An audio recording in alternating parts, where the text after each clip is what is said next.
A coach is hired not to be popular. A coach is hired to win games, to get all his players to play better, to improve. That's why he's hired. How he does it? I don't give a shit. Just win. Because if you don't, you'll lose your job. And nobody will like you. But if you do, you're going to have people that's going to like you. When I stepped on the ice, I never backed down, and I never stayed down. And I was vicious, and I was malicious, and I don't care. He's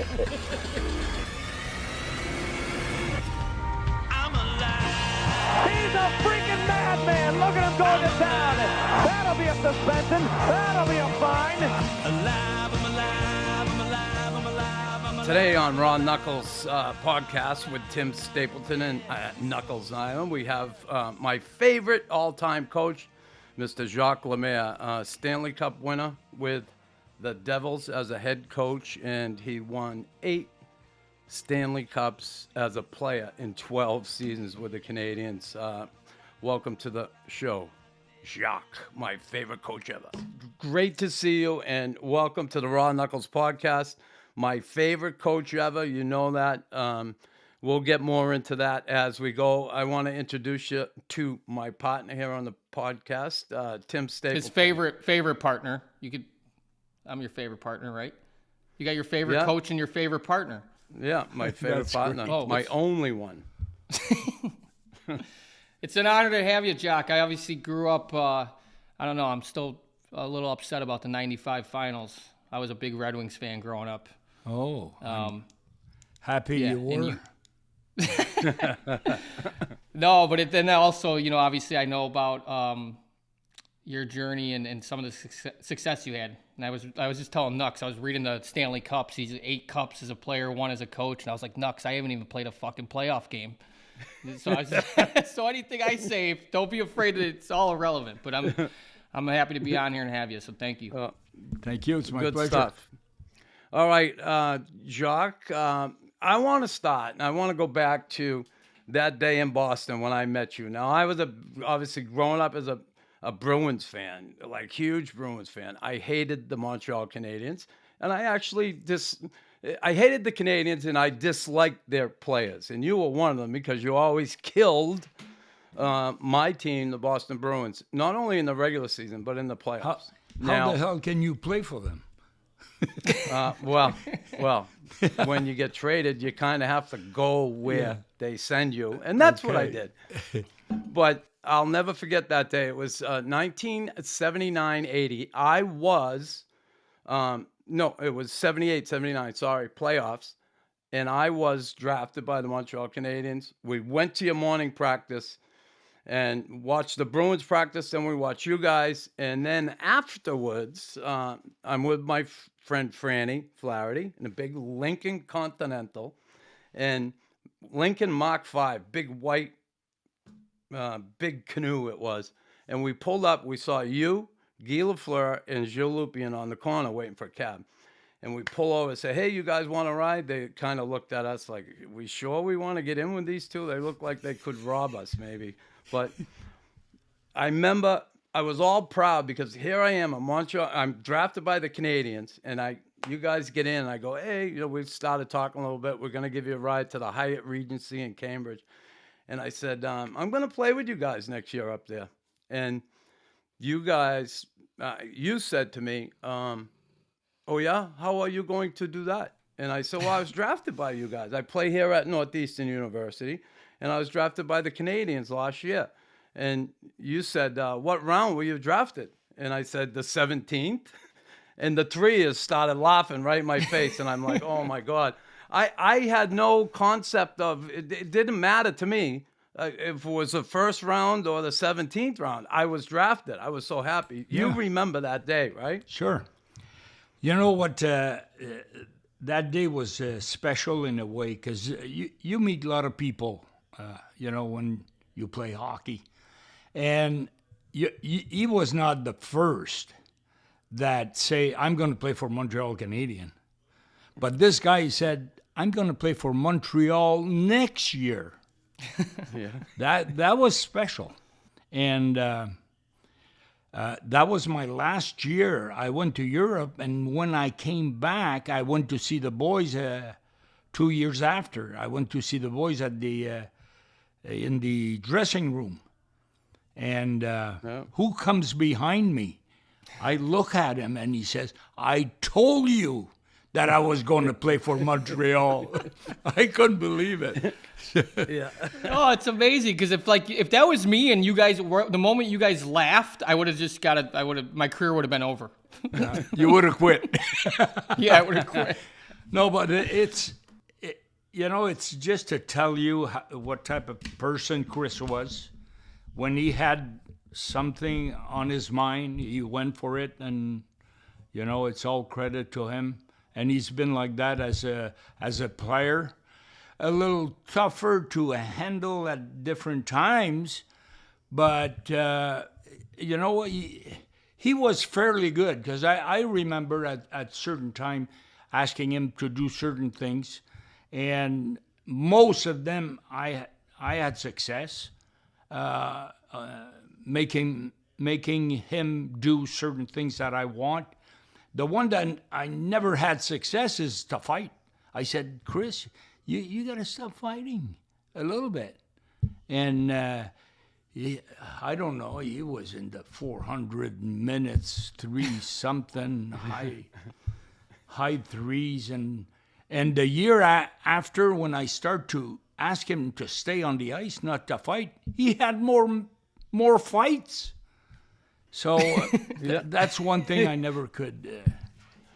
Well, it's funny you say that, and this podcast here we're doing today is more about you than me. So, we'll get to me. We'll start with you.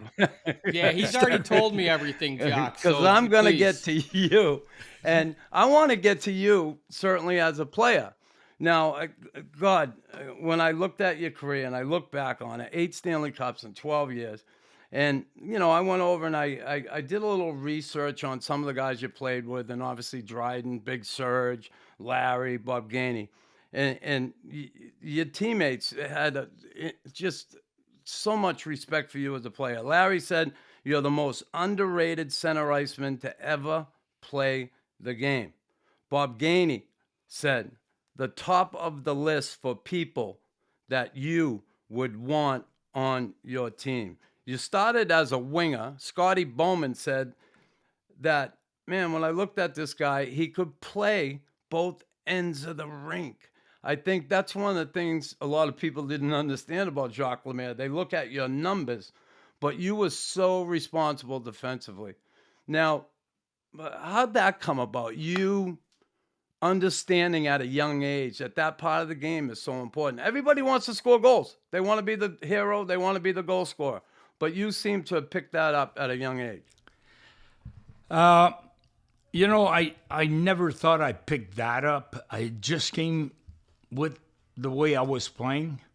We were playing, I remember when at young age, 10 years old, playing outside, right not far from where I lived.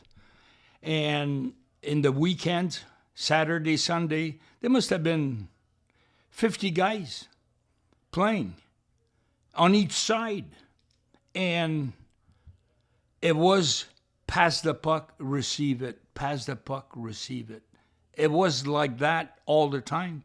And I always played like that. I wanted to pass the puck and move in the open to get it. And maybe the defensive game came with that. Part of it, I know. The rest is the organization.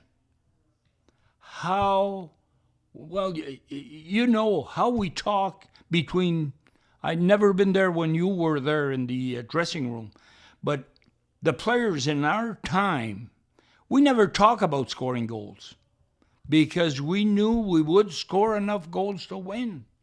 We just wanted the other team to get a lower number.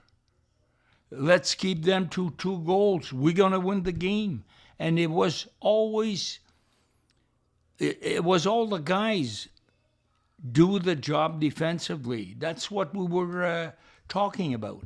And, you know, you look at all the years, even today, you look at the games.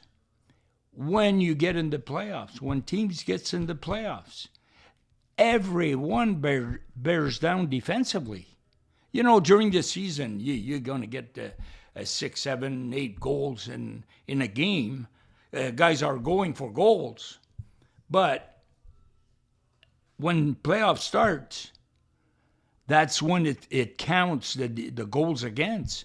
So, you know, when, you know, there's a lot of things to say about this. I remember when I was coaching and teams, the Oilers had the top guys and, you know, all the big crew there to score goals. We didn't have that. If we wanted to outscore them, you know what? There's no way. There's no way. So our philosophy was more a defensive game, so we know what we do when we don't have the puck. And when we have it, we go. And I know I've been a lot criticized with that, but hey, I still look at the guys today. They do the same shit. I know. It's No, funny it's funny you say that because like Right? it's like the game's kind of, it's like they've tried to, you know, more goals, less fighting, but when it comes playoffs, what do they go back to? They go back to those old styles, like the teams that have, you know, the guys that shine are the guys that are going to be finishing their hits, and like obviously, like you said, you bear down on defense, so it's kind of interesting what you just said there And about that's how the why- game actually is trying to get. That's why it gets tougher for the top players. You know, you get guys like Matthews, you know, that type of player, Crosby and all the rest there. By playing tight defensively, by playing well without the puck, you will reduce their performance, how they will perform in a game. But if it's wide open, these guys are so good. If you give them more room, definitely these guys will fill the net. But that's a reason too. The teams, coaches, the defensive game, the playing without the puck, how important it is today. It always been. So it's funny the road you took. Now, you retired the year I came in, and you went over to Switzerland and played there, play a coach. Now, that year you retired, it's funny, I read the thing. You said you always wanted to do something a little crazy because you never had. And you retire, you turn a contract down here in Montreal. You go over there. You came back, coached at Plattsburgh State, right? And then you coached in junior. Now, you seem like to me that you had this plan when you retired to kind of figure out how they play in Europe, how they play in college, and what they're playing in junior right now. So you could kind of get that connection with all different types of players. And then you come to Montreal as a assistant to Big Surge, right? Yep. And how did the coaching thing start? Because I thought if anywhere you would start is with the Canadiens as a coach, and that didn't happen. You started in management, upper management. Yeah, well, going back to when I left Montreal to go to Switzerland, I like you said, I thought it was a little crazy from my part in a way, but I was getting more money over there, playing 38 games, 28 games, 1 year, 38 the next year, instead of 110. And, I thought it would be great for the family and all that. And then I didn't plan the coaching part. All my life, I just go year after year, see what's open, and if it suits me and the family, it's fine. Otherwise, I just keep going. And it's funny because when I go through all my career, every time that I see that I was I had enough of one thing, something else came in. And it was like that for 50 years. That's how it was. And when I started to come back to the coaching, I didn't really want to coach in Montreal. I wanted to be an assistant.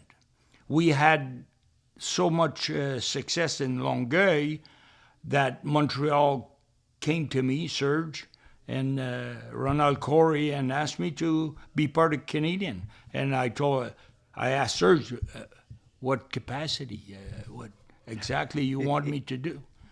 Well, he said, if you want to coach. No. I said, I don't want to coach. There's enough coach in Montreal. There's enough coaches in Montreal. I don't want to coach. They're in the But media. I said, They're in the media and they're in the stands. they're everywhere. So I said, well, if you, I think I can do something for the players. I can help the players to get better. So I said, if you want me as an assistant, it would be fine. So here we go. He said, yeah, he'll be assistant to Bob. And I go on, and during the season, as you well know, team was not doing well at all. They haven't made the playoff for a few years. I didn't check it out, but it was tough for Montreal. And then Serge was asking me every 2 weeks, sometime twice a week, to come and coach. He said, you would be the perfect type. You know the players, all that. Says, Serge, this is not what I signed for. I love what I'm doing because I think, I can get with the players and get them better and so on. But one day he calls me and we go to a hotel in downtown Montreal. So I left, I don't know, 7 o'clock in the morning, and he called a meeting with me. I said, what, a 7 o'clock meeting? I said, there's got to be something wrong. But, I just went with the flow. I got the hotel. Serge is sitting there with Andre Boudria. And I look at their face when I got in. They were having coffee. So I look at their face. I said, holy cow, something is going wrong here. But I never thought that I was involved in their decisions. So I went on and said, and Boudria talked to me first. How you doing? Okay. And then Serge, he doesn't say a word. And all of a sudden, Serge says, you're coaching tonight. I said, what? And he said, yeah, you're coaching tonight. And, I was shocked when he told me How'd that make you feel? Were you pissed? You were shocked, but were you pissed off? No. No, I always had, Serge was a special guy to me. Always had so much confidence in this guy. Everything he could say, I would buy it. Because he has a good head, and, he knew a lot of stuff. He didn't have to study it all the time. It's just life that he was aware of. And he was a great person to be around when it comes to business and what to do in the game. And he always had the answer. So when he said that, I was shocked, like I told you. And then I started to think right away, because I'm going to do it. I'm going to do it for this guy, because I believe in him. So I go on and go home. I said, what the hell I'm going to tell the players tonight? A change of coaches. Every time I went to another team, your first speech is so important. And I thought about that. I had no sleep in the afternoon. I thought about that all the time. So I don't remember what I told the guys, but what I remember, what it bothered me is how I'm going to address the players so they believe in me without changing a lot of stuff right now. So that's how I start. And, I always will thank Serge to put me in that spot because, I had a career that I loved. It was fun. I always say having fun with good people around you and getting paid, you can't ask for better.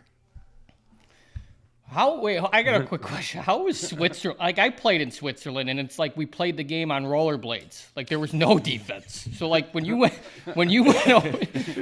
over there, what was the game like? Did you have like a panic attack or was there defense back then? Oh boy, panic attack. Yeah. What was the game Listen. I can talk about Switzerland. I can talk for days. But I'm just going to give you some of the stuff that, that was different. But I loved it. I just loved it.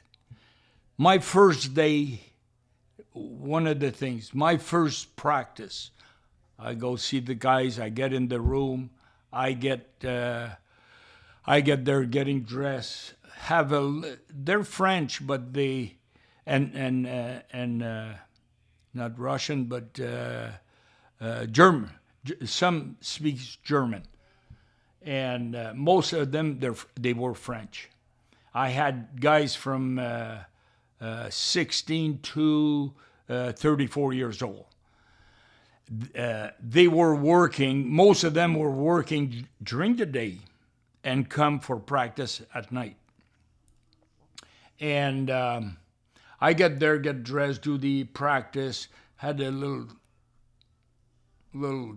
toughness with the language, because we didn't, a sweater for the Canadian will say chandail, but them they say pull, as an example. And when you say chandail, they have no clue what it means, and it takes time before they get it. You got to stop and ask them what's wrong with the word and so on. But anyway, I go there after I get a shower, and then I ask the trainer, "You got a towel?" "We don't have towels." And then I said, he said, "You got to bring your own towel." Okay, and before, when I got dressed, the underwear, they had no underwear, so I had to keep my own underwear under my equipment. And I start to think at a time, and I said, holy cow, all what we had in Montreal I'm coming here for this, and it's full of stuff like that I realized I was laughing, I was smiling and saying, I love it. Because, I had the chance at 32 years old to play outside in the snowing, and the game was going on. And I felt like I was 14 years old at that point. And once it was... icy rain, and we played. It was windy. When you got the puck, you were going against the wind, and this way it goes well, but not against the wind. Yeah. So, there's so many stuff like that I remember, and, I was like thinking all the kids, the things that I was doing as a kid. And I just loved it.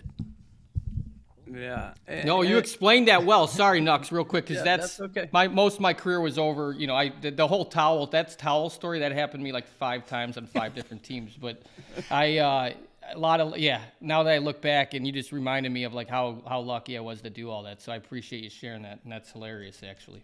Go ahead, Nux. Sorry. Yeah, that just awesome stuff. And when thinking of the trajectory of your career, and our story together, it was so important to me because you talked about telling me at the beginning how, hey, Chris, you got to slow down. You fight too much, and I almost didn't trust you because I'm like, no, there's no coach would ever say that to a player. Right? Because they don't. If anything, they want Not you to in fight those more. days. Yeah, Not in not those in those days. days. It was like fucking fight more. We need, and that's what happened with me and the coach after you, and my eventual departure from Montreal. But you took an interest in me, and it was awesome because, and Tim, you'd love this. Like I remember Jacques came to me one day and he said, "Listen,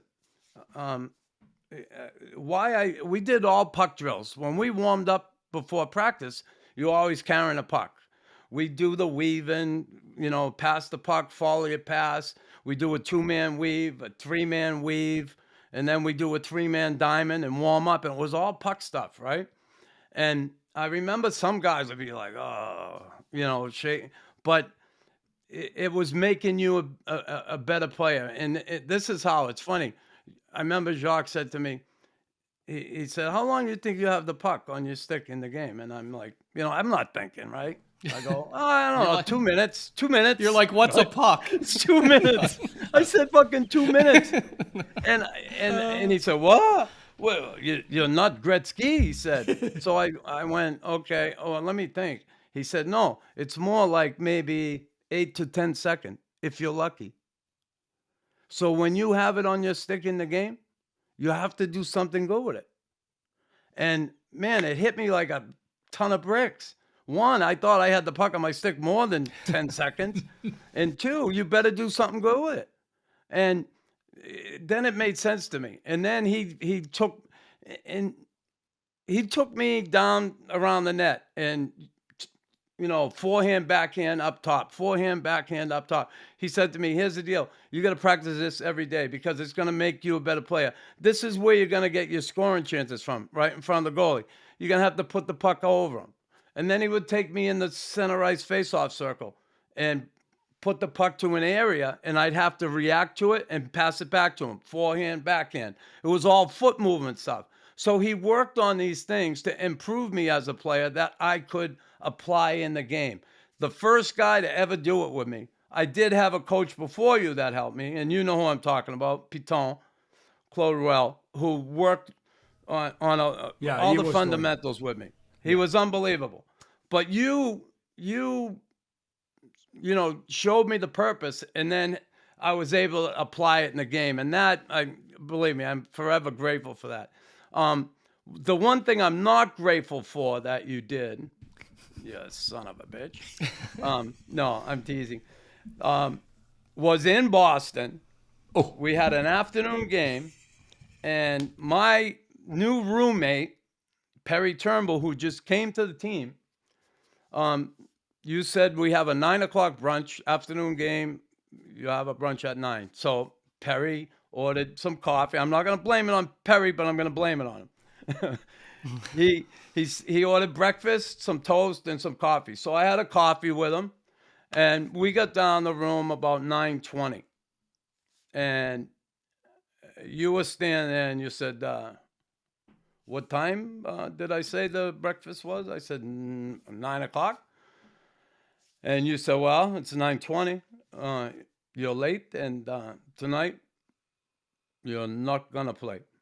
And you had just taken over.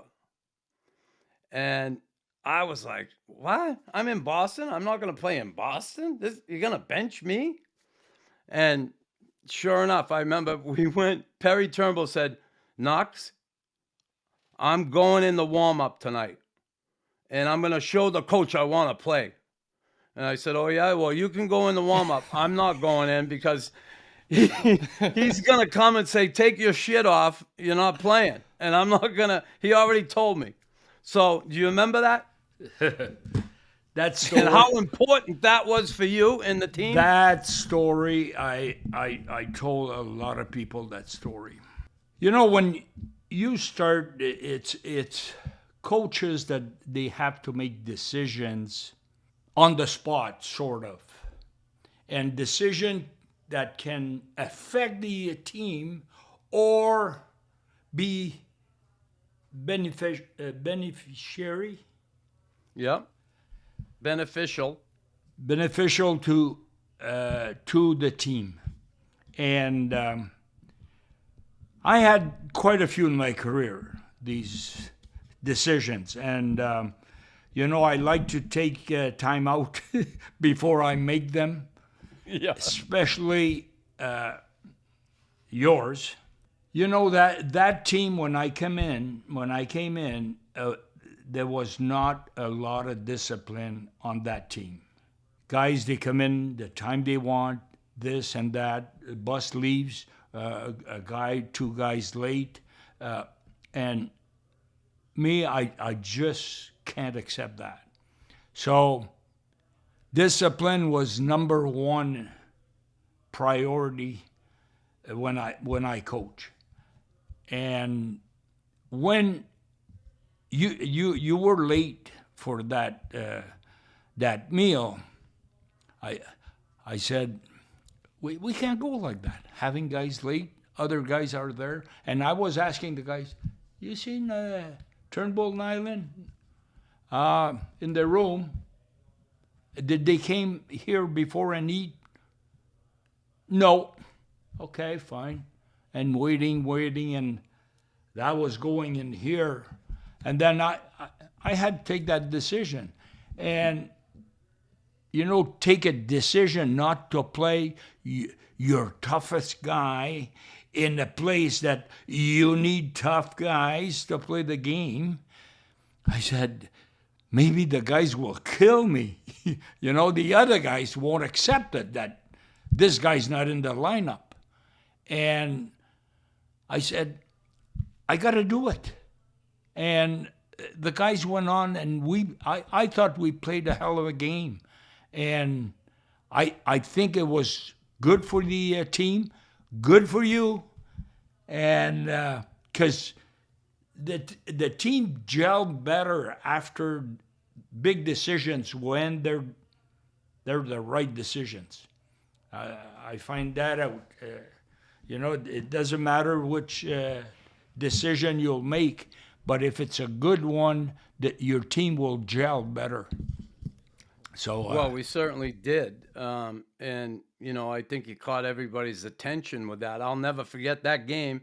I went to the Brass Rail, which is a bar right there in the Boston Garden, with my friends and my brother, and I drank the whole game and watched it on TV, hoping you would lose. I'm there, you son of a bitch. And I remember I got on the plane to go back to Montreal, and you know, I had a few drinks, and you were sitting there with Serge in the front of the plane in first class, and Big Serge, he was laughing when he saw me. He laughed at me, and I wanted to punch him right in the mouth, but I just went in the back and took my seat. But you know, when I look at it, it was the right decision, and it was a great decision for you to catch the attention of every player on that team. And I didn't accept it right away because obviously sure. I wasn't happy, but I realized You're a fighter. afterwards. You're Yeah. a fighter. It, You won't it was accept such it. an awesome. Shocker, he didn't agree. Nux didn't agree with But yeah, I mean, I certainly understood it afterwards. But yeah, so, and I say that we look that year we came fourth in the Adams division, Tim, and we went to the conference finals that year against the Islanders. Well, I was just gonna say, like, there's so much. Right? I respect that story so much because there is, like, hearing you guys talk about it, there's so much you can take out of that. And I think, like, I played for Mike Keenan in Russia, and I know, like, he tried to, you know, And I was probably the only one that understood what he was saying on the team. But he did that. I got traded to him, and he kind of did that. And I knew all about him, obviously, and what his whole thing was. But, he tried to embarrass me, like to do, make me not feel comfortable. And I mean, right away, it helped me, like, kind of like just join the guys, right? Like, no one liked him. And everyone, that was kind of the thing. Like, he wanted everyone to hate him, but everyone that hated him was the team, and everyone was, like, kind of close together. So it's interesting. Like Chris said, it's like, you're probably, I'm guessing, I'm not a coach, but you're trying to instill discipline to a team that needs it. Like, you're probably like hoping for or waiting for an opportunity to do something like that, right? Or, you know what I mean? Yeah, I know exactly what you mean. It's not that you're looking for it. Yeah, I was looking at what's going on with this team. What's right? Are we on the right track? Guys, are they responding? I'll give you another example. When just before I was named to replace Bob Berry, Bob had a practice at I don't know, Chris. You And must, we're done. you We're must chewed the ice up. you have to remember this. Oh, I remember it. And Bob, he made that practice with no pucks. I don't think even the guys had sticks, and No he made pucks. them skate. And I remember the one thing really important. Tremblay was so exhausted that he was bleeding. I remember that. I was his Bob Berry's assistant at that time. And Bob did that. It was a normal thing to do in those days. You do that today, next day you're fired. But in those days it was good. It wakes up the players. The very few times you do it, it wakes up the players. But after 20 times, it does not wake up the player. It puts the player against you. And their performance is getting worse. So I was talking about, you can't punish a guy that works. When my first practice, I remember, and Chris can elaborate on this. Starting at my first practice, I said, from now on, the guy that doesn't put the effort in the game will put the effort after in practices. And Bob tried that, but he had no success because we had guys that didn't want to be separated on the team. This is a good story. The guys, they wanted to stick together. We play bad as a team, we skate together. That was their mentality. So mine was, you work well, you go home. You don't work well, you stay on the ice. So first practice, I kept 12, 13 guys. The other practice, I kept 10. And it was going down slowly like that. And Chris, I'll give you a good example. Chris, at first, he was skating because I wasn't satisfied. And then he started to play hard, and I said, now this guy's playing. So he comes in practice, and at the end, Chris was waiting. I said, Chris, you played really well. But I said, you know what? It would be good for you if you stay a little longer so he could do extra. You remember that? Yes, I do. The thing is, the guy, when I coach, I wanted the guys to understand where I want to go. I want them to understand what I want, what I expect from the guy. And I never expect something they can't do. Never. Try to get them better, but accept the guys the way they are. So it was good. I remember that, and that is the reason why the guys started to, all work hard in games. And I knew if I get all these guys to work at their best, we'll be better. We will be better. Yeah, and you did it early. That's what as a player, I can say, like, I've had coaches, that were they didn't lay the hammer down early enough, and by the time they did, it was kind of like, we didn't respond. We didn't respect it almost, right? Yeah. So, like Chris said, I mean, even though it sucked that he was in the situation, it was like a huge moment to get a message across to the team, which I think's amazing about that whole story. So, it's awesome.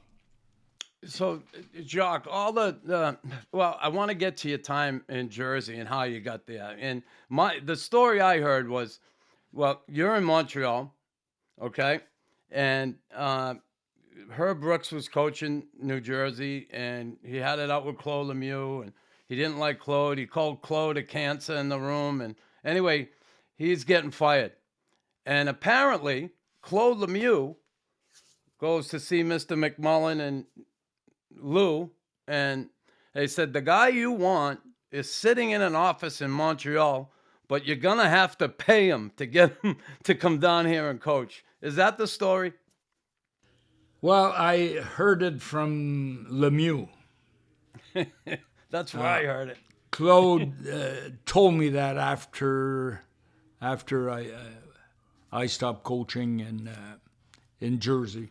I met him somewhere, and he told me that. He said, "Do you know it's because of me you went to it?"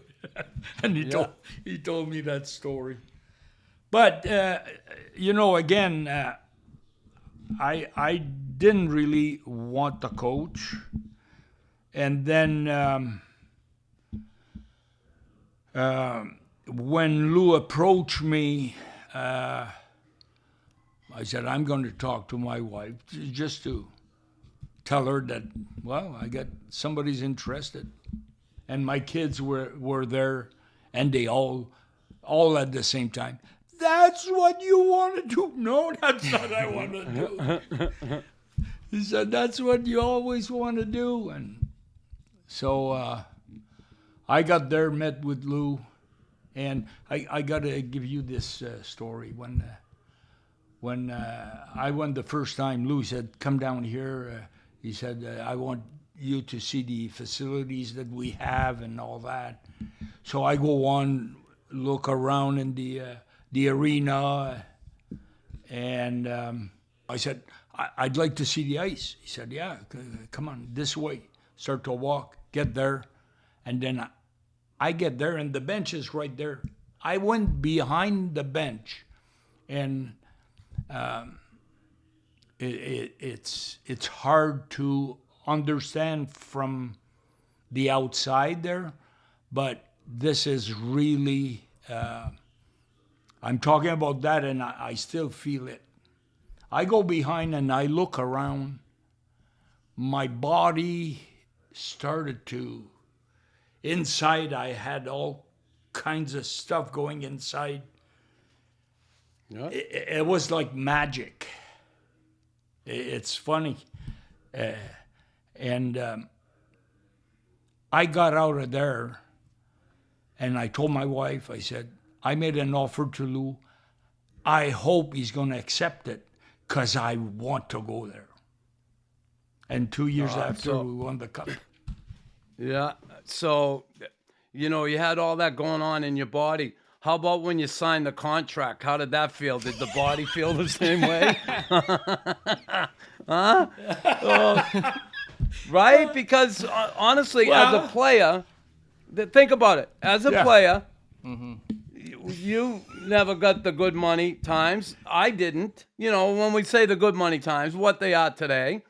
And then as a coach, even in Montreal, I mean, you did okay, nothing to sneeze at, but you weren't going to be able to retire the rest of your life. And then you go there and you get a very good offer. I mean, it must have been you must have been like, man, what an opportunity. And then you came through for him. That's when he knew he liked coaching better than playing. When he signed that contract. Well, it was interesting.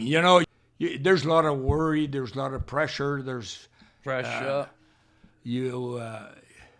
Although you're the one that handles the pressure, but the organization can put pressure on you that they feel they have a better team than what's on the ice. What you're showing. Hey, we draft these kids. They were great. Now they're not. And we don't win. Now you feel, as a coach, you feel that.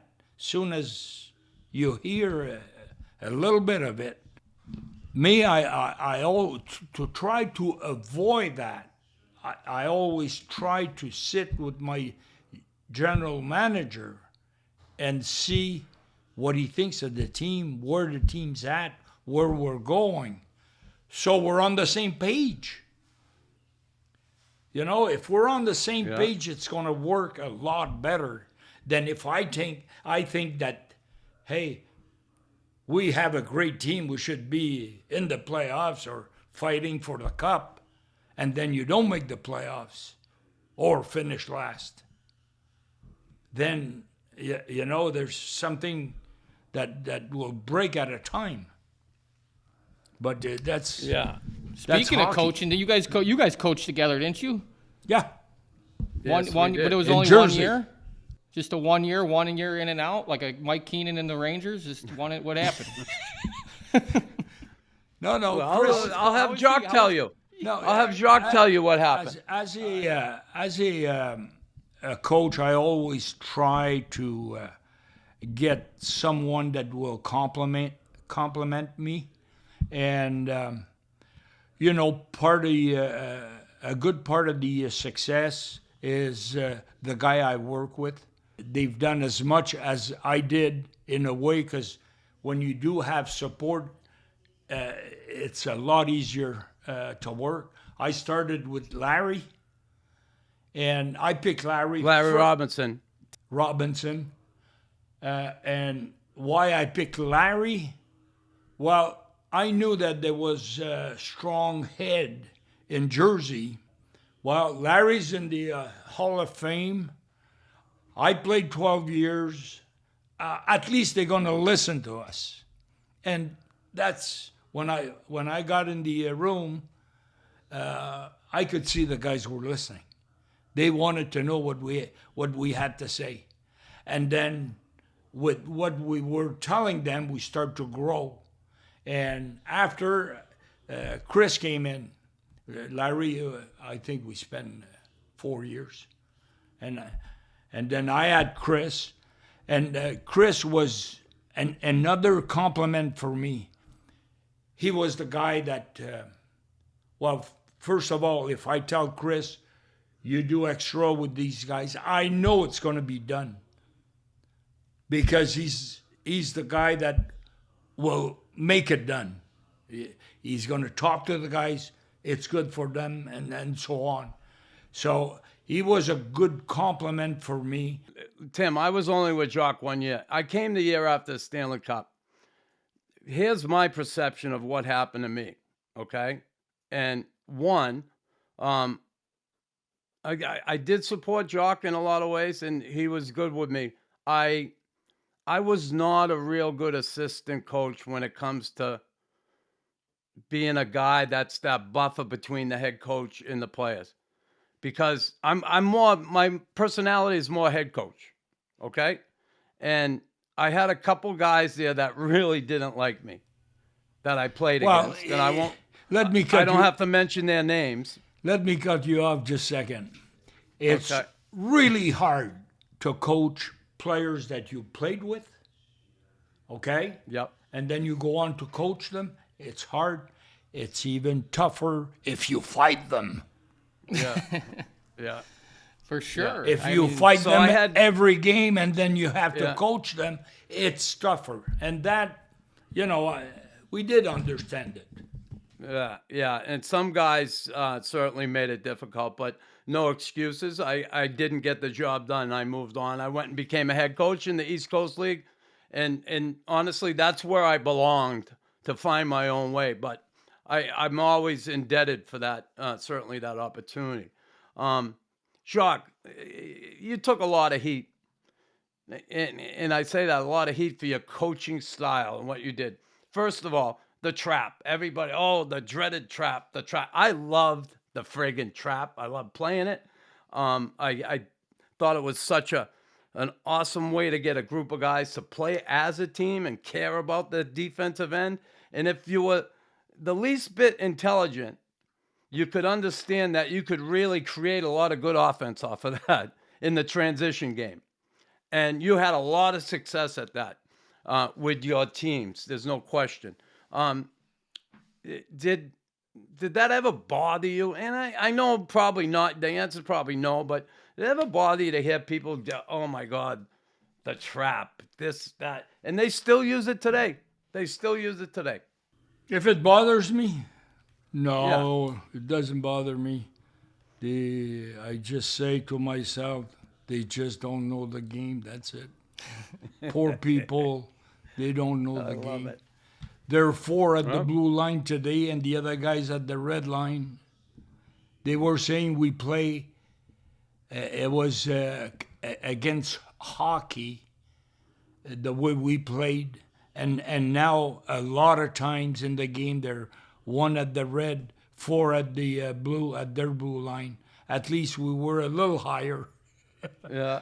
But hey, the thing is, one thing that people's gotta understand: a coach is hired not to be popular. A coach is hired to win games, to get all his players to play better, to improve. That's why he's hired. How he does it, I don't give a shit. Just win. Because if you don't, you'll lose your job. And nobody will like you. But if you do, you're going to have people that's going to like you. And that's how it works. You have coaches in the past that things that they were doing, they would probably be in prison today if they do that. But you know what? They'd be canceled. They were good coaches because they won. But don't try to do that today.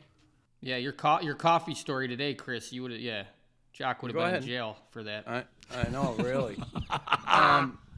When I guess look at all those Stanley Cups. You win 8 Stanley Cups, right? As a player, is any one of them, and as a coach winning the cup too, is any one of them more important than the other? Which was like probably for you the as a player? You got to have one. As a player? As a player. Yeah. As a player. Okay. And then as a coach, I want to know the importance. I'll go with the coach right now. All right, go with the coach. This one is the one I wear all the time. Jersey, 95. Yeah. Why? Because all the emotions that I had and what the guys in front of me there, what they gave me, the players, what they gave me, I still have that inside of me, and I think I'll have it forever. That's why I wear this one. As a player, the one that we beat Philly, I think 76. Yeah. When we beat them in 4, I think it's 76. That's when isn't that when the preseason, the season fights. before they fought? Yeah, you went in and Yes, sir. kicked their ass in preseason, and then you that's won it. the cup that year. Yeah. You swept them. Yeah. That's you know, awesome.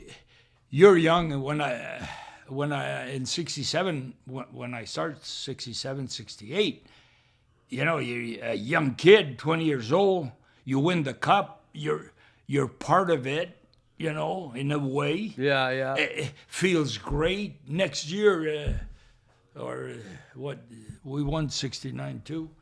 Next year you win it, and then you go on. And the one that were maybe the least, except the last one because I was leaving, I wanted that cup.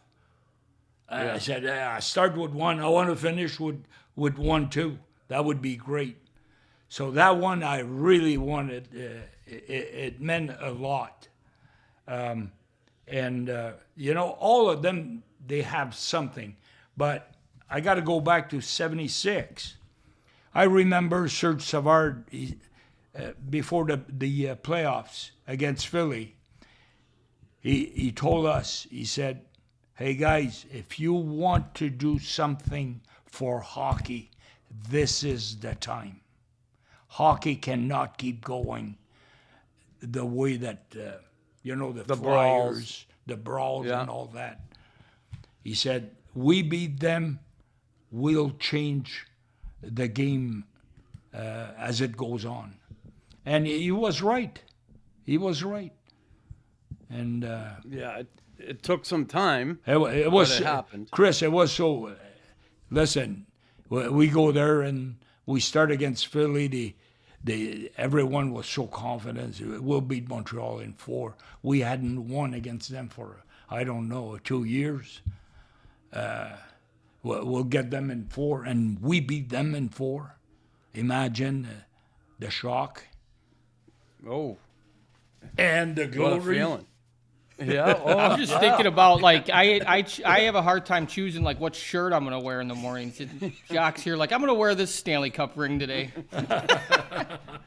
It's amazing.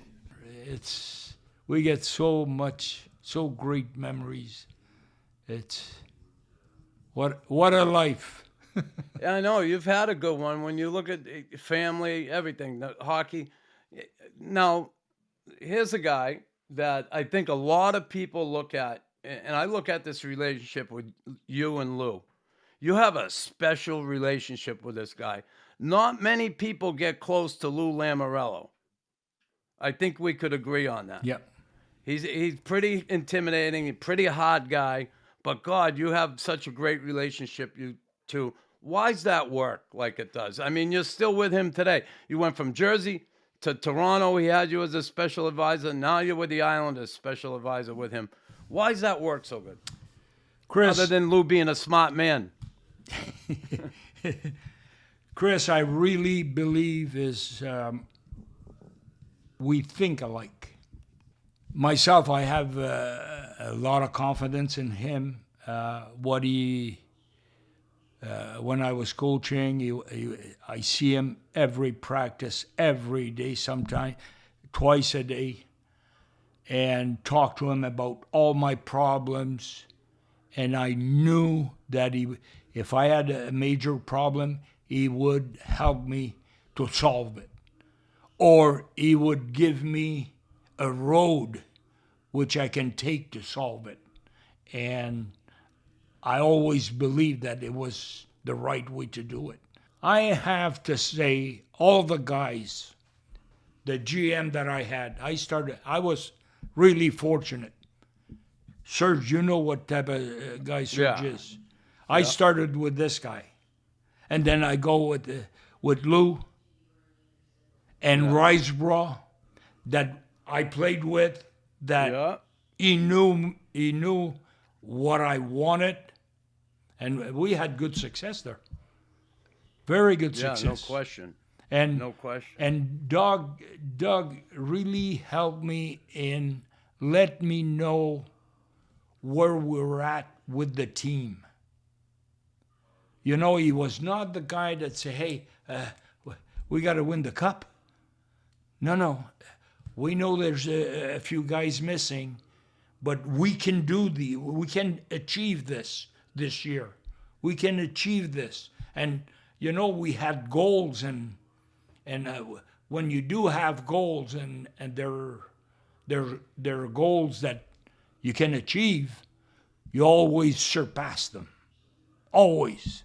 I think these guys there and all the assistant and everyone that worked for me, and that's what makes coaches better.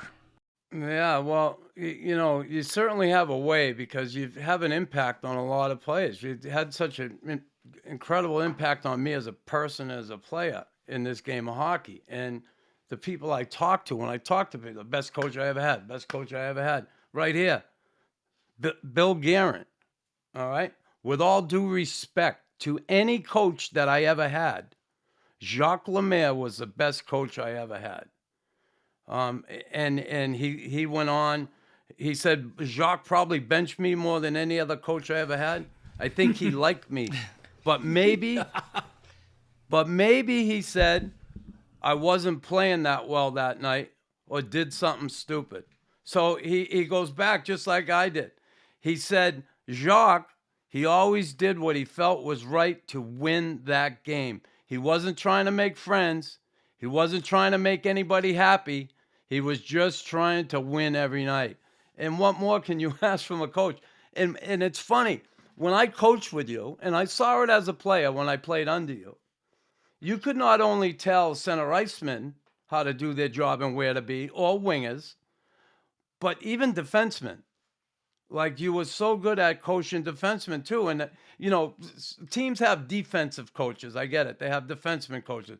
But you knew how to tell a player where to be, how to react in certain situations. And to me, that was impressive because a lot of coaches tend to defer to other people in those situations. Now, the goalie, we know goalies are messed up. We don't deal with goalies, right? I don't touch the goalies. Stop the puck. That's it. Stop the puck. No, I got no ability for the goalies as a coach. No, talking about Bill, as a coach, I love Bill. I was tough on Bill, but I love this guy. This guy, to have a good team, you need all kinds of players. And this guy was special, always have something to say at the right time. He was funny. He made me cry, how funny he is. And he is, Billy. Yeah. And he's right. I bench this guy maybe more than he should. But I believed in this guy so much. I looked at him, how he plays. This guy can become this. And I was pushing and pushing. And you know what? If he couldn't take it, I wouldn't do it. But I knew he could take it. Because Billy's tough. And I knew he could take it. So, he had good years. And I rely on this guy a lot as a coach. Who is like your, I don't want to say best player that you coach, but like who is like the easiest to coach? You know what I mean? Like, I look at it like, obviously I've never been a coach, but like Scott Niedermayer, for example, like he just made the game look easy the way he skated. I mean, was he easy to coach? I don't want to just point him out, but I mean, do you have anyone? Yeah, you're pointing him. Yeah, I don't want to say names, Scott Niedermayer, but anyways. How about Scott Stevens? Yeah. No, I'll go with the two. Let's go with Scott Steven first. It's a lot easier. Scott Steven, he's to me the type that won't talk. His pressure level has got to be high when he gets pissed, and will talk when things are going bad. And now he feels that he's got to talk and wake up a few guys. He's got to be that type of guy, aggressive and all that. But this guy was a leader on the ice like, I rarely seen. He was playing in the practices as hard as in the games. And Scott Niedermayer, I used to make, and Chris, maybe you can remember this. I used to go in the dressing room for meetings, and I remember many times I say, Scott, this is not for you. This is for all the other defensemen. You guys pinch only when you're 100% sure to get the puck. Not halfway, you don't go, you stay back. Scott, that is not for you. You do whatever you want.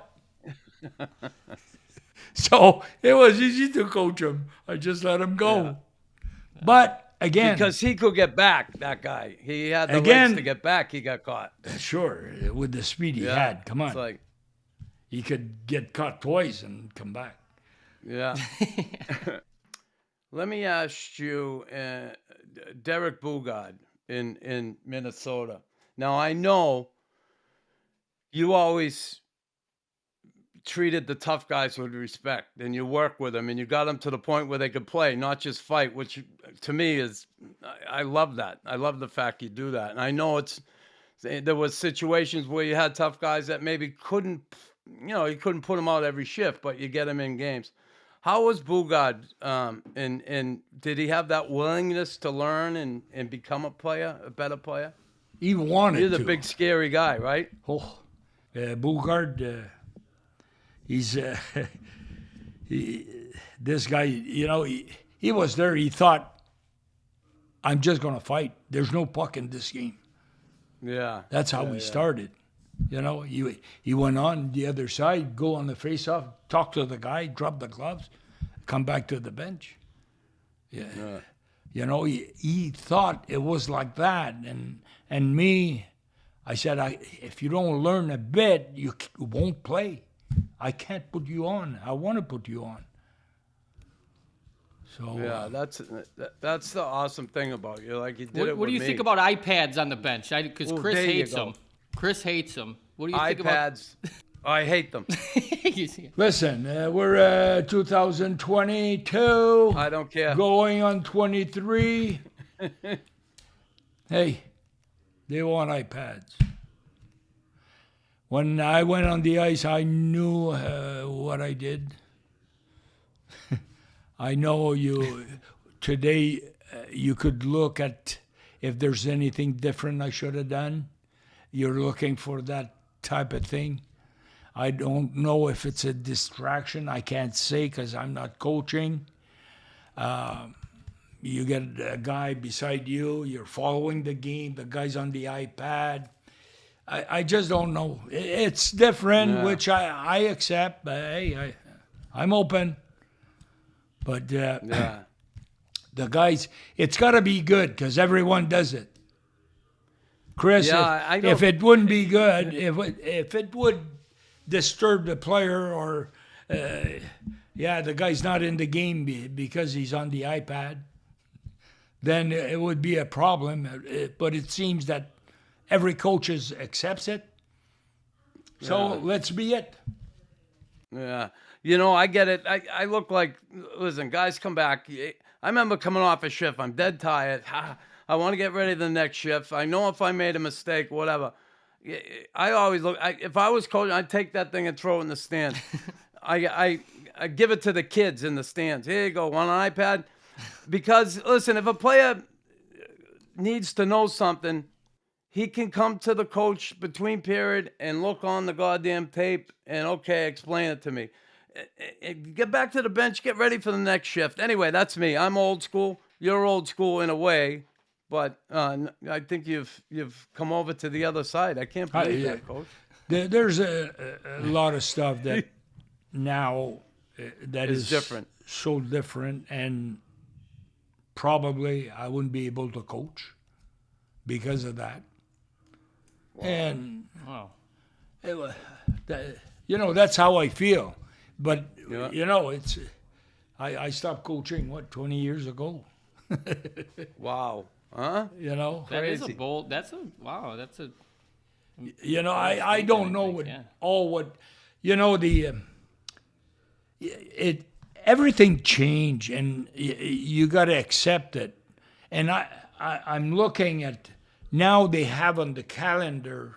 Listen, I'll give you an example, and you guys make your own decision on it. In my room, in the coaching room, I had a calendar, okay? There was practice games, practice games, practice games, practice games.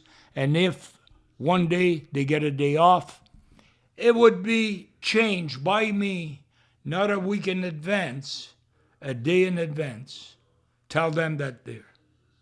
That's how we did it 40 years ago, 30 years ago. Okay? Now they have their calendar. Game, day off, game, day off, practice, day off, game, day off. It's written like this. So the guy knows no matter, but they're professional. They're older, they're smarter than we were. They know when they're going to get a day off. Play good, don't play good. You're going to get a day off. No, and now tell me which one you would like if you would coach. That's all. That's all what I'm saying. But I know the Player Association and all that, they have their rules, they have their laws, and they went with this, it was accepted, and people deal with it. It's new generation, which is fine. That's why I'm saying it would be tough for me, because when they had a day off, you remember how many days off you had, Chris? Not really. No, you don't, because we practice. No.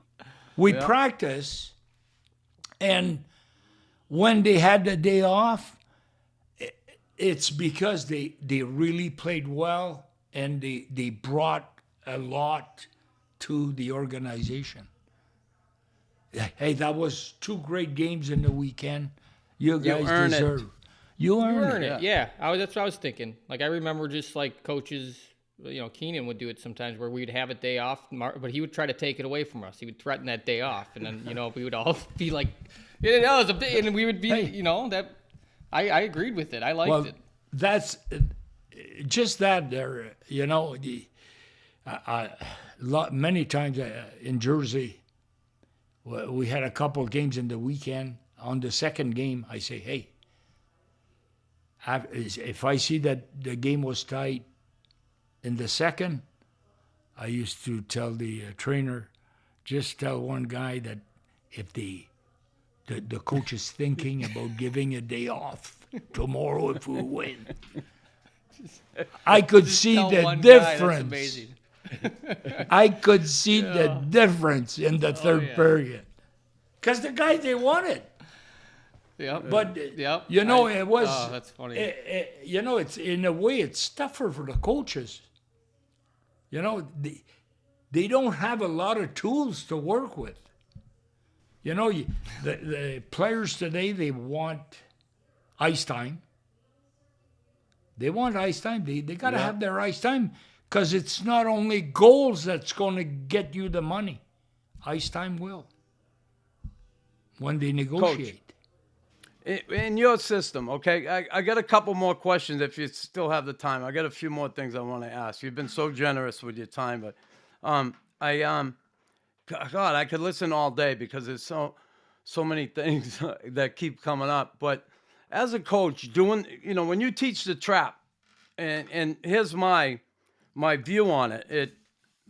Young guys, it's very difficult for, because it's hard to get them to be patient. They don't feel like they're doing a lot if they're playing within that system. Young guys, they have a hard time with it.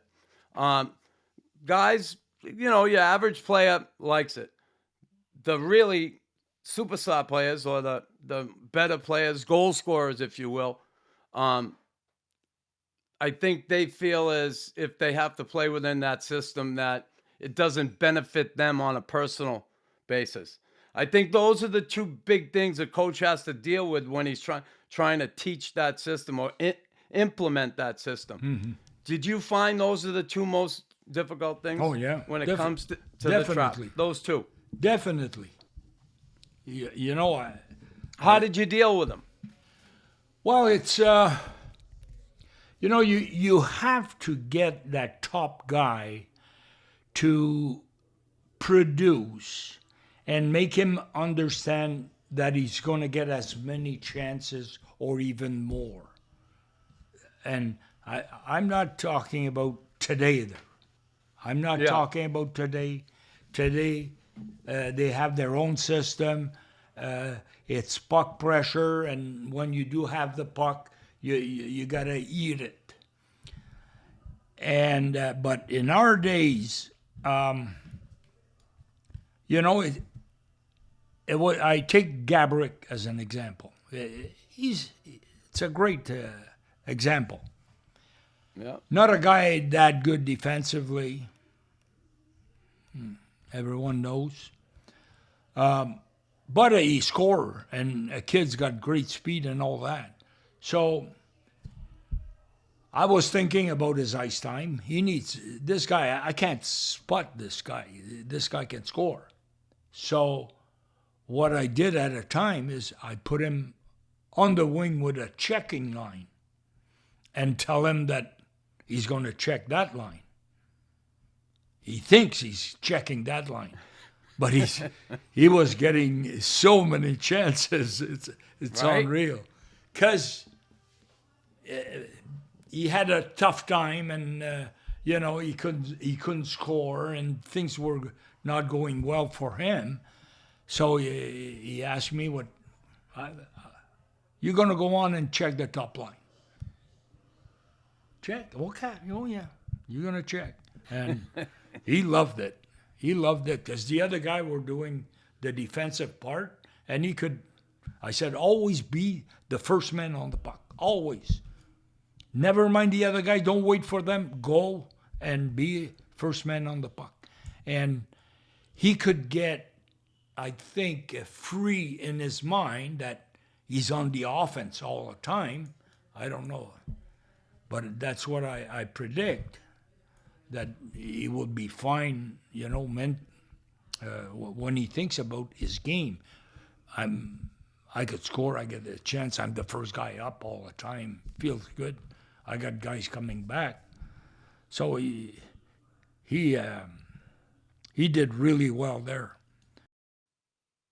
How about when you coached in Montreal, just after retiring, and had to coach another Hall of Fame player, a guy who played on your line, a guy who everybody here in Quebec certainly loves and reveres, in Guy Lafleur?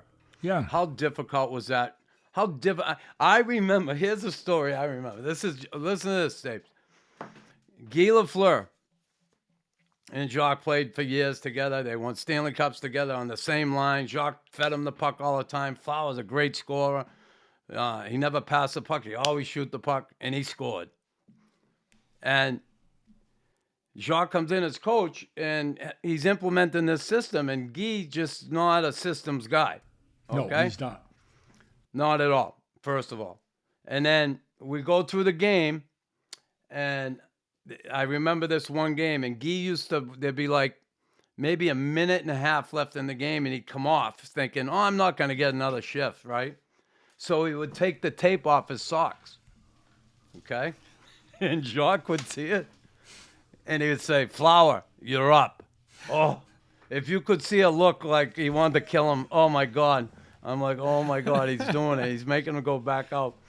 But Guy, that had to be so hard for you to deal with that, huh? I don't envy your position. I mentioned it at the start. The toughest is Yeah. is coaching a player that you played with. But when I did a few, and how come it worked with Larry and Bob Gainey, that after I said I quit coaching, they came to me and they told me, I thank you for what you did. You gave me the tried to play hockey again. Yeah, because they were a little older, right? Yeah. They were older. Yeah. They were older, and it wasn't fun for them, all what was going on. Oh, with You know, Bob after and- winning yeah. cups, you're getting older, and then, you know, you play and you start to hate the game, Yeah. and then, you know, he comes in and say, I love the game again. That is something. And for others, it's not working. But myself, when I coach, I don't look at the individual. I can't say I don't look at the individual, but I have to say that in overall, I'm not looking, I'm coaching this guy, I got to do something different. You know? It's what's good to win games. What I have to do to win games. And when there's a problem, I'm looking at the individual. Okay. Right. Yeah. And then if it's a good player, you know that rope, I don't have one here, but you give him rope. You give him a rope. You know, that's what I do when it's a great player. You get a guy like Larry, he's having a tough time, you're going to give him rope. You have to. Because he's done something, and, you know, he doesn't deserve to go, you know, That's be awesome. pound on. Yeah. So I get the short rope, right? Like I get the short rope. you get a little shorter. You had the rope, Chris. That's okay. You played with it. yeah. Pittsburgh fan here. I just have a couple questions. Okay. The fan Fan speaking here. in. Barry. Coach, if you had to come back again and you only had a choice to be a player or a coach, you were only allowed to be one of those. Which would you have chosen? Which would you choose? Well, he's wearing the coach's Probably. Stanley Cup ring. So. I said that it'd be tough for me to coach today with all the new rules, not the rules, but the way it's going. I have to pick the player, be a player, because Yeah. Clink. There you go. That means money, Barry. Ching, ching, Yeah, I ching. got two more questions. You can't cut me off because they can't cut me off because I'm running this thing. Go ahead. good. Because Questions. he owns us. Okay. Two more quick questions because I ask everybody these two questions that you've seen it all. You've seen everything. You've seen the great players. If you had to choose, I don't know if you want to do this. If you had to choose your 5 guys on the line and a goalie, you had to go with you got to come down and just choose them. And you had the first 5 picks plus a goalie. Who would you pick on your? My team. You All can pick anybody. You all can't the use ones, Ducks. all the ones that I know. Well, Anybody. Anybody. you want. I mean, Holy you look cow! at them. Anybody. Goalie, cow. 2 defensemen, and the forwards. We've been trying to take this question out of the podcast, but Yeah. our owner. You know, But you there- can't put Chris on there. You could get 10 teams, and all 10. No, would but you be- can only pick one, Coach. Come on. I You know. can do it. Okay, Goalie. I'll try. Goalie. Go right ahead. My first pick. My first pick as a defenseman, not a defenseman, a goalie, will go to. I gotta go, Brodeur and Roy. You need Okay, 2. You can have those 2. Yeah, Yeah. you need 2. You got it. I got Good. my 2. Good. Okay. Defenseman. Now- Defenseman. I know there's a lot of good defensemen. God, you have so many good to pick from, but there's one you could just never leave out. He was my hero. He's thinking Bobby Orr. Oh, Bobby Orr? see? I was everywhere except in Boston. Maybe because I don't like Boston. Who's that? Yeah, you gotta put Orr. You gotta put Orr there. And now we're playing a game with these guys. We're going to play hockey with this guy. Not only what the guy's done, because there's a lot of guys that done a lot, okay, that if I go and play hockey, I want to change. I want to put another guy. And I'm going to go 4 from Boston and 4 from Jersey. Whoa. Ooh, that is huge. Wow. You need toughness back there. I need toughness. Who's the 4 on Jersey? Help me out here. Was it Scotty. Scott Stevens. Scotty Holy Stevens. shit, Barry. Stevens, okay. Hey, that's Sorry, a sorry. long shot there. Yeah. And Now and Bobby Orr people they'll say why I was so bad coaching.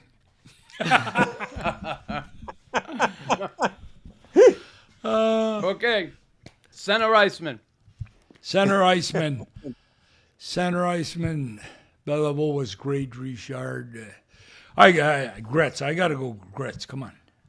Hey, Okay. if I got Orr on defense and Stevens, Gretzky at center. Okay, You think you get Gretzky to play the trap?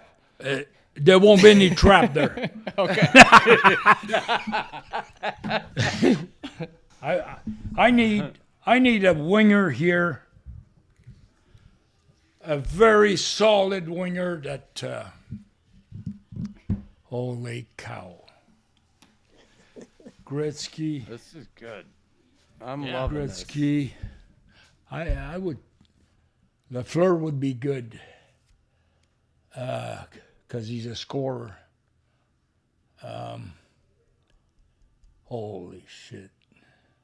No, I was thinking of Lafleur on the Still right. thinking- Yeah. But I need a if I put Flower there, I need Muscle.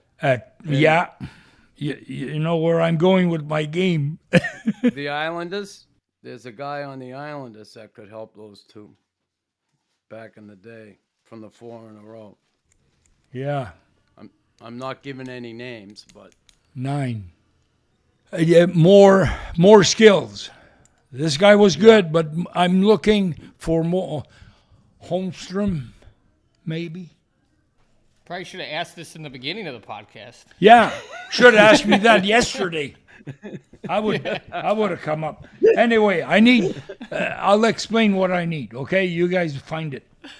I need a guy on the left or right side. Okay, a guy on the left or right side that will bring muscle, has a good bon gabarit, yeah. good structure, Yeah. and he's a player too. So they're not a ton like that, but they were some players I that can can name a few. score. Gillies, Neely, power forwards, Faster than We you. use someone Kevin today. Stevens, but no, he's not tough enough. And the other Yeah, guy. let's use a Tough player one. today, And- like an Ovechkin or something. Oh, if I can use OV, There you go. I put OV there. That's for sure. There you go. That's a hell of a line. That's a hell of a line. And then on this side now, I need a speedster that's going to complement these two. So a guy that will go in the corners and that will bang and then Well, that I'm was ready. your- And then I'm ready for any type of game. What Those type are of game you awesome. want to play? Me, I want to play playoff hockey. That's what I want to play. I got that. There's no. I want to play like preseason, so it's a little bit easier. Not me. Preseason was I'm worse than kidding. anything. It was terrible. It was. Oh, it was the worst. That was I the only have worst. I'm allowed one more question. Yes. Oh, Go on, Barry. Question. Go ahead, Thank Barry. you. You've won Stanley Cups. Coach, you've won I think the 4th most Stanley Cups of anybody, I believe. I think I looked it up. You've won 9 Stanley Cups, right? I always wondered if somebody won a Stanley Cup You won so many Stanley Cups. Was it more rewarding as a coach or a player?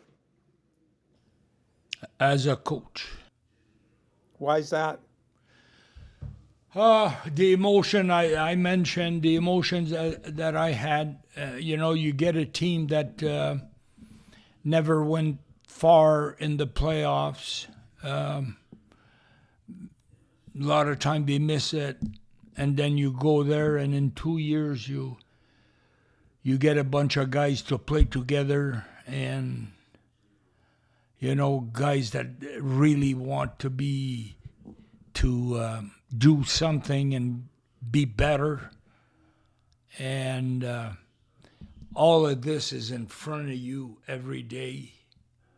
Games, practice, and you see that players that cries, players that they're so happy.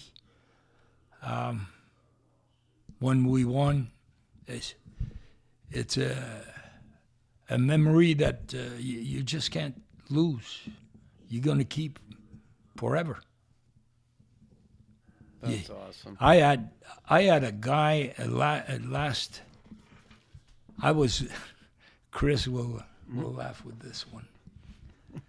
I had a guy on my team that the last few minutes I wasn't playing because of the lack of ability that he had.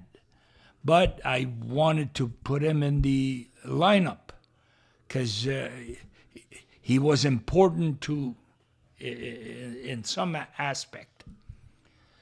So I remember it was 7 minutes before the end for the cup. And I'm looking at 7 minutes, and I was telling myself, oh, he's been good tonight. I'll give him another shift. So he goes on. And then I look at the clock. His turn comes back 5 minutes. And I didn't want to change the game with a decision that I'm going to make. But, the guy was, he impressed me so much, the way he react to everything and his dedication and all that. 5 minutes, I'm going to give him another shot. I want him to be part till the end. So he gets another shot, and then there's 3 minutes, and his turn comes. I put my hand on his shoulder, and he said, "Coach, don't put me in. I don't want to screw this up." Ooh. That was something. So, you didn't put him in? I didn't put him in. But in a way, I was happy that he said that, but because I wouldn't put him in because I was thinking about the team, that we need to win, we have to win. But I tried all the way as much as I could to play him. But I remember one night I scored 2 goals in Quebec City. After my second goal, the coach comes up, he leans over my shoulder and says, "Don't forget where you come from." That's all he said to me.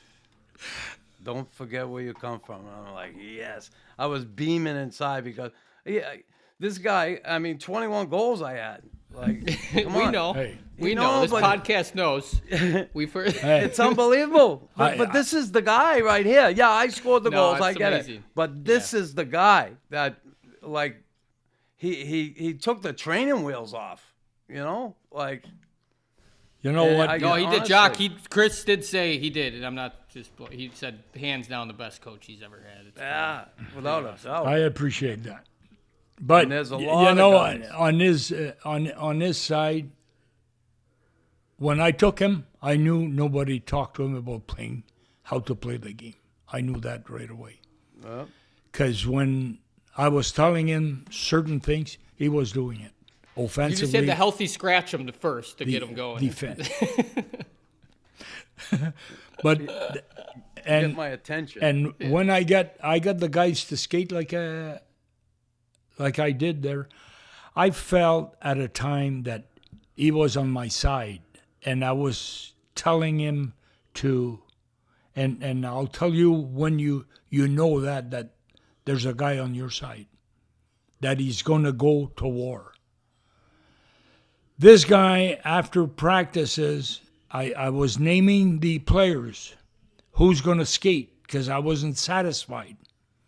And this guy knew if he played.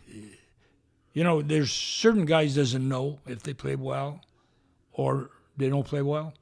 This guy knew if he plays well or he didn't play well. And playing well for him is getting involved, hitting, being good with the puck, go in front of the net, do all the crap that tough guys do. That I don't want to do. That you don't want, and me neither. So he was, at a time, he was not even coming to me and the group. He was going on the line to do more. That is a player that knows he wants to get better. Even if he played good, he went on the line to do extra. So I knew that this guy, now I got him. This guy, he's going to improve his game definitely. Because he started to do it on his own. That's what I'm trying to say there. He did it on his own. It's not only me that did it. He knew what was good for him, and he did it. Well, believe me, Chris I has appreciate been waiting. Now we that. can end the podcast because that's all Chris was waiting for. Yeah, at the end. You could have said No. that 2 hours ago, Jack. No. No, it's awesome. It's amazing. He is certainly a great working relationship. I was pissed when you left, though. You stuck me with Jean Perron, you bastard. You could have stayed a couple more years. Chris. Oh, we won a cup. Chris, we won a cup. you Yeah. won a cup. That's what I know. That's what I said prior. I know. I said it doesn't matter Yeah. how you're gonna do it. Your team wins. You're good. Yeah. And I'll always for have that. For the players, we can criticize as much as we want as a player. We can criticize, but if the team wins at the end of the line, Yeah. it's a little bit. About Scotty. Yeah. Exactly. Hey, the guy made us, we won cups with this guy. Yeah. But we criticize him for 12 years. Yeah. Not 12, because he didn't coach me 12 years, but that's what it is. The worst, I told the guys, Tim, the worst part about playing in Montreal for me, now I'll be walking down the street and someone says hi and we talk a little bit and they say, how many cups you got? I go, 1. They go, 1? That's all? I'm like, fuck you. 1, yeah, okay. Yeah. You got 9, Serge got Underachieved. 10. You underachieved. Yeah, I'm an underachiever. They all got like 10, 9, 6 Stanley Cups and I got 1. You kidding me? I'm so happy I got 1, believe me. Yeah. It's incredible. Yeah. Listen, Coach, you've been more than generous with your time, and I could honestly go on all afternoon, but I love that you took the time to do this. Again, my all-time favorite coach and one of my favorite people in the world. So I appreciate your time so much. You're awesome, and all the best to you and your family. And let's play golf when you get up here in the summer. Yeah, it'd be fun. Love to get out for a round.